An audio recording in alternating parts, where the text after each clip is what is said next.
కలుపుకొని ఎవరైతే సొంత జాగాలు ఉన్నాయో ఆ జాగాల మీద ఇల్లు కట్టుకోవడానికి ఎవరికైతే గరీబ్ గారు ముందుకు వచ్చిందో వారి పేర్లను రాసి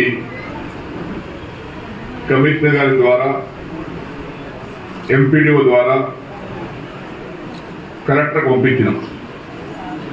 ఎంక్వైరీ చేసి కలెక్టర్ పంపించిన తర్వాత కలెక్టర్ గారు అక్కడ కూడా పరిశీలించి హైదరాబాద్కు మంత్రి గారికి పంపించి మళ్ళా మంత్రి గారు మాకు ఫోన్ చేసి ఇవన్నీ కరెక్ట్ ఉన్నాయా అని అడిగి మంత్రి గారు సంతకం పెట్టిన తర్వాత మళ్ళా కలెక్టర్కి వచ్చిన తర్వాత మీకు అధికారికంగా ఇల్లు కట్టుకోవచ్చు అని ఒక పత్రం ఇస్తాం. ఇప్పుడు పైసలు ₹1 ఎవరికి ఇవ్వద్దు.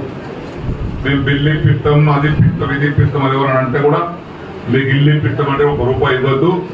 ఇది కూడా స్ట్రిక్ట్ గా ఉంది. ఉన్నవారికి ఇచ్చేది లేదు. పోచారం శ్రీనివాస్ రెడ్డి చెప్పినా ఉన్నోడికి ఇచ్చేది లేదు.